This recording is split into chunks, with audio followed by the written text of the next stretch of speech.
Hello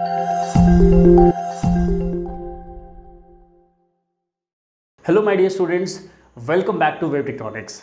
आज हम लोग एक बहुत इंपॉर्टेंट चीज़ के बारे में बात करने वाले हैं और वो है कंडीशनल स्टेटमेंट्स। ये जो कंडीशनल स्टेटमेंट्स होती हैं ये इसलिए बहुत इंपॉर्टेंट है क्योंकि ये एक ऐसी एबिलिटी दे देती है हमारे कंप्यूटर सिस्टम को कि वो कुछ डिसाइड कर पाए। तो बेसिकली इनको डिसीजन मेकिंग स्टेटमेंट्स भी बोला जाता है। आप डिसाइड कर सकते हैं कि कब क्या करना है। जैसे कि हम लोग अगर बात करें, हम लोग भी डिसीजन पे ही काम करते हैं। पूरे दिन हम लोग कुछ ना कुछ डिसीजंस लेते रहते हैं कि अगर आज ऐसा होगा तो ये करेंगे, ऐसा होगा तो ये करेंगे। हमें अगर गर्मी लगेगी तो फ़ैन ऑन कर लेंगे या एसी ऑन कर लेंगे। अगर हमें सर्दी लगेगी तो हम लोग हीटर ऑन कर लेंगे, राइट। अगर हमें कहीं जाना है तो will just start our car और चले जाएंगे कहीं पर भी, राइट। तो हम पूरा का पूरा काम क्या करते रहते हैं, डिसीजंस पे, कैलकुलेशन के बेसिस पे काम करते रहते हैं। जितना जो भी हमें काम करना है वो सब कुछ डिसीजन पे होगा। अगर यही एबिलिटी मुझे कंप्यूटर सिस्टम को देनी है तो इसी की मदद से होने वाला है। अब यहाँ पर ये जो कंडीशनल स्टेटमेंट्स होते हैं वो बेसिकली 3 तरीके के होते हैं। पहला होगा सिंपल इफ़। अगर मैं सिंपल इफ़ कंडीशन की बात करता हूँ तो यहाँ पर एक कंडीशन चेक होगी। अगर वो ट्रू हो जाती है तो हम लोग कुछ काम करते हैं, अगर ट्रू नहीं होती है तो कुछ भी नहीं होता है, राइट। तो ये होता है सिंपल इफ़। दूसरा होता है इफ एल्स। अब ये क्या मतलब हुआ? इसका मतलब हुआ, देखिए हम लोग जनरली इफ़ को ना हम बोलते हैं अगर, हम बोलते हैं ना नॉर्मल लैंग्वेजेस में कि अगर ऐसा होगा तो ये करेंगे, अगर ऐसा हो तो वैसे ही कुछ। तो हम बोलते हैं कि अगर आज कुछ काम मेरे को करना है और वो कंडीशन मेरी ट्रू हो जाती है तो हम लोग उस काम को एग्जीक्यूट कर देंगे, नहीं तो नहीं करेंगे। तो यहाँ पर इफ़ में तो कंडीशन चेक होती है बट एल्स में कोई कंडीशन चेक नहीं होती, राइट। और तीसरा जो होता है वो होता है इफ़ एलिफ। ये जो इफ़ एलिफ होता है ये क्या बताता है? ये बताता है कि अगर हमारे पास मल्टीपल चॉइसेस है, राइट। फॉर एग्जांपल मैं अगर पूरे वीक को कैटेगराइज करूं तो अलग अलग डेज होते हैं। मैं बोलता हूं कि अगर मैं नंबर 1 डे की बात करूं तो मंडे होगा, 2 की बात करूं तो ट्यूसडे होगा, 3 की बात करूं तो वेडनेसडे होगा। तो हम लोग कैटेगराइजेशन कर रहे हैं ना, तो उसी तरीके से अगर हमारे पास मल्टीपल कंडीशंस को चेक करने का ऑप्शन है तो वहां पर हम यूज़ करेंगे इफ़ एलिफ। तो पहली चीज़ क्या बताई, जहां पर सिंपल एक कंडीशन होगी, चेक हुई, ट्रू हुई तो चल जाएगी, नहीं हुई तो नहीं चलेगी। दूसरी होती है इफ़ और एल्स। तो देखिए इफ़ का पार्ट तब चलेगा जब कंडीशन ट्रू होगी, अगर फॉल्स हो गया तो एल्स पार्ट ही चलेगा, राइट। और लास्ट होता है इफ़ एलिफ। ये इफ़ एलिफ का मतलब होता है कि अगर इफ़ कंडीशन नहीं चली, राइट, पहले चेक हुई, चल गई तो बहुत अच्छा, अगर नहीं चली तो एलिफ वाला पार्ट चलेगा। एलिफ वाले में भी अगर पार्ट नहीं चला तो फिर से एलिफ वाला पार्ट चलेगा। तो मतलब आप मल्टीपल टाइम्स एलिफ को लिख सकते हो और मल्टीपल कंडीशंस यहाँ पर डाल सकते हो, राइट। अब मैं आपको एक सिंपल सा सेंटेक्स लिख के बताता हूँ इफ कंडीशन का। तो देखिए फॉर एग्जांपल मैं यहाँ पर क्या करता हूँ, x = 2 ले लेता हूँ। अब x की वैल्यू मैंने 2 सेट कर दी। मैं यहाँ पर एक कंडीशन लिख देता हूँ। मैंने लिखा अगर x की वैल्यू बराबर बराबर 2 हो जाती है। अब चाहे तो उसको ब्रैकेट में भी लिख सकते हैं, राइट। तो मैंने लिखा अगर x की वैल्यू बराबर बराबर 2 होती है। तो देखिए यहाँ पर x की वैल्यू 2 सेट हुई है, तो मतलब x की वैल्यू एक्चुअली हुई क्या, 2 हो गई। अब हम लोगों ने रिलेशनल ऑपरेटर में जाना था कि इसका मतलब होता है चेक करना। तो यहाँ पर ये क्या करेगा, कंडीशन को चेक करेगा। अगर 2 के बराबर है तो मतलब ये स्टेटमेंट ट्रू है। अगर ये स्टेटमेंट ट्रू है तो फर्दर यहाँ पर एक छोटा सा स्पेस छोड़ा जाएगा, राइट।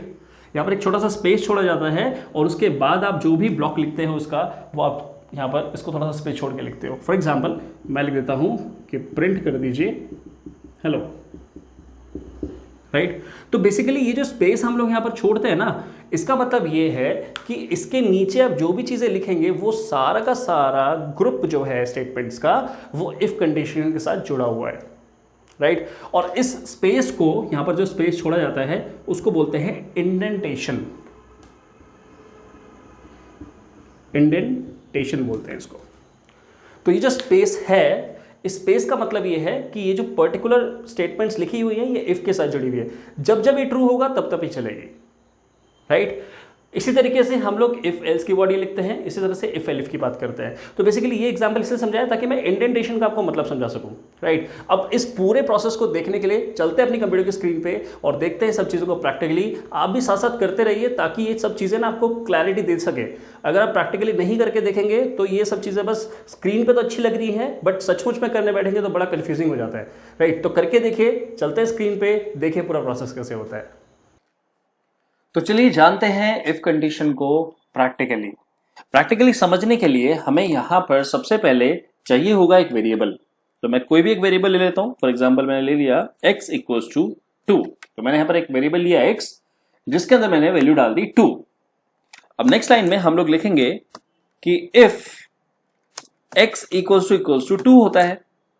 तो अगर मैं हिंदी में इसको समझूं तो मैंने क्या लिख दिया कि अगर x की वैल्यू बराबर बराबर 2 होती है। अब देखिए ये जो डबल इक्वल्स टू का साइन है, आपने शायद लास्ट वीडियो में देखा होगा जहां पर हम लोगों ने बात की थी रिलेशनल ऑपरेटर्स के बारे में। ये रिलेशनल ऑपरेटर्स क्या होते हैं? जो रिलेशन बताते हैं दो एंटिटीज के बीच में। अगर आपके पास x है जिसकी वैल्यू 2 है और आप इसको 2 से कंपेयर कर रहे हैं तो आंसर हमारा ट्रू मिलेगा, नहीं तो आंसर हमारा फॉल्स मिलेगा। अगर आंसर हमारा ट्रू मिलता है तो फर्दर जो कोड हम लोग इसके आगे लिखने वाले हैं वो प्रोसेस में आ जाएगा। तो देखते हैं, मैं नीचे लिख देता हूं कि प्रिंट कर देते हैं हेलो। तो अभी x की वैल्यू मैंने 2 ली, 2 के बराबर है, कंडीशन हो जाएगी ट्रू और आउटपुट आएगा आपका हेलो। तो प्रोग्राम को हम लोग चला के देखते हैं क्या होता है। ये देखिए आउटपुट क्या आया, आउटपुट आ गया हमारा हेलो। तो आउटपुट हेलो हमारा क्यों आया? आउटपुट हेलो हमारा इसलिए आया क्योंकि हम लोगों ने यहां पर x की वैल्यू 2 सेट करी हुई है। ठीक है, अगली चीज देखते हैं। अगली बार मैं फिर से एक और इफ कंडीशन लगाता हूं और लिखता हूं x की वैल्यू मैं चेक करता हूं इक्वल्स टू 3। तो मैंने लिखा x की वैल्यू हम चेक करना चाहते हैं 3 के बराबर। अगर वो 3 के बराबर होती है तो मैं यहां लिख देता हूं वेलकम। तो मतलब देखिए x की वैल्यू अगर 2 होती है तो ये वाला कोड प्रोसेस होगा, और अगर x की वैल्यू मैं यहां से हटा के 2 हटा के 3 कर देता हूं तो नीचे वाला कोड प्रोसेस में आ जाएगा। चला के देखते हैं आउटपुट क्या आता है। ओके किया और ये देखिए इस बार क्या आ रहा है, वेलकम आ रहा है। तो इस तरीके से आप मल्टीपल टाइम्स इफ लगा सकते हैं या सिंगल टाइम भी इफ लगा सकते हैं और अपना आउटपुट ऑब्टेन कर सकते हैं। तो ये है सिंपल इफ कंडीशन का काम। अब बात करते हैं इफ एल्स कंडीशन के बारे में। तो देखिए हम जनरल लैंग्वेज में हम ये बोलते हैं कि अगर आज मेरे पास कुछ टाइम हुआ तो मैं बाहर जाऊंगा एक रेस्टोरेंट में और वहां पर मैं डिनर करूंगा, और अगर टाइम नहीं हुआ तो मैं घर पे ही डिनर करूंगा। मैंने यहां पर एक सिंपल सी कंडीशन बनाई। टाइम होना या ना होना एक कंडीशन है। अगर टाइम होता है तो हम कहीं बाहर जाएंगे और नहीं होता तो हम लोग घर पे डिनर कर लेंगे। तो हमारे पास एल्स पार्ट क्या है, घर पे डिनर करने वाला। तो इसको भी समझते हैं। यहां पर हम कैसे एल्स लगा सकते हैं, देखिए ध्यान से। हम लिखेंगे अगर x की वैल्यू 2 होती है तो ये प्रिंट करेगा हेलो, लेकिन अगर x की वैल्यू 2 ना हुई तो चलेगा आपका एल्स पार्ट। और एल्स कैसे चलेगा, इस तरीके से चलेगा। हम यहां लिख देंगे प्रिंट और यहां लिख देते हैं हम लोग हाय। फॉर एग्जाम्पल मैंने हाई लिख दिया। हम कुछ भी लिख सकते हैं, जो आपको अच्छा लगे वो आप लिख सकते हैं। अब देखिए यहां पर x की वैल्यू अभी कितनी है, 3 है। ऑब्वियसली बात है x की वैल्यू 2 के बराबर तो है नहीं, तो क्या आउटपुट आएगा हमारा, हाई आ जाएगा। तो प्रोग्राम को रन करते हैं, देखते हैं क्या होता है। ये देखिए आउटपुट क्या आया, हाई आया। अगर हम दोबारा से इसको 2 कर देंगे तो ऑब्वियसली बात है हमारा x की वैल्यू 2 हो जाएगा और फिर से आउटपुट क्या आएगा, हेलो आएगा। देखें प्रोग्राम को रन किया, ओके किया और हेलो आ गया। मतलब इन दोनों में से एक कंडीशन चलेगी। एल्स तब चलेगा जब इफ कंडीशन फॉल्स हो जाएगी, ऑटोमेटिकली चल जाएगा, उसके अंदर कोई कंडीशन नहीं लिखनी होगी। काफी सारे लोग गलती कर देते हैं, इसके आगे भी कंडीशन लगा देते हैं। कंडीशन का तो सवाल ही नहीं है ना। एल्स का मतलब ये होता है कि अगर कुछ ना हो रहा हो तो ये वाला काम तो हम करेंगे ही करेंगे, right. So this is all about if else. अब बात करते हैं इफ एलिफ की। ये इफ एलिफ क्या होता है? इफ एलिफ का जो प्रोसेस होता है वो होता है मल्टीपल इफ कंडीशन के साथ। तो फॉर एग्जाम्पल मैंने कुछ एक कंडीशन रखी कि अगर आज मेरे पास 5 घंटे हुए तो मैं कहीं जाऊंगा, मतलब कोई ए प्लेस पे जाऊंगा। अगर मेरे पास केवल 3 घंटे हुए तो मैं बी प्लेस पे जाऊंगा। अगर मेरे पास 1 ही घंटा हुआ तो मैं सी प्लेस पे जाऊंगा, और अगर बिल्कुल टाइम नहीं हुआ तो मैं घर पे रहूंगा। तो मैंने यहां पर मल्टीपल कंडीशंस को लिख दिया, और मल्टीपल कंडीशंस को लिखने के बाद मैं अलग अलग जगह पर जाके चेक कर रहा हूं उसको, प्रोसेस को। तो वो हम लोग करेंगे इफ एलिफ से। तो चलिए जानते हैं कैसे यूज करेंगे। तो उसके लिए हम लोग क्या करते हैं, x की वैल्यू ले लेते हैं, फॉर एग्जांपल 1। मैंने एक वेरिएबल ले लिया x इक्वल्स टू 1, और फिर लिख देते हैं इफ x इक्वल्स टू 1। तो उस केस में हम लोग यहां पर प्रिंट कर देंगे प्रिंट कर देते हैं। फॉर एग्जाम्पल मैंने लिख दिया ए। एलिफ x इक्वल्स टू 2, तो उस केस में मैं प्रिंट कर देता हूं यहां पर b। एलिफ अगर x की वैल्यू बराबर बराबर 3 है तो मैं यहां पर प्रिंट कर देता हूं c। मैंने यहां पर 3 कंडीशंस लगाई। पहली कंडीशन तब चलेगी जब x की वैल्यू 1 होगी, दूसरी कंडीशन तब चलेगी जब x की वैल्यू 2 होगी, और तीसरी कंडीशन तब चलेगी जब x की वैल्यू 3 होगी। आप चाहें तो लास्ट में एक एल्स कंडीशन भी लिख सकते हैं। हम प्रिंट कर देते हैं z। तो क्या होगा, ये ध्यान से देखिए, यहां पर ये सारी चीजें एक ग्रुप में आ गई हैं।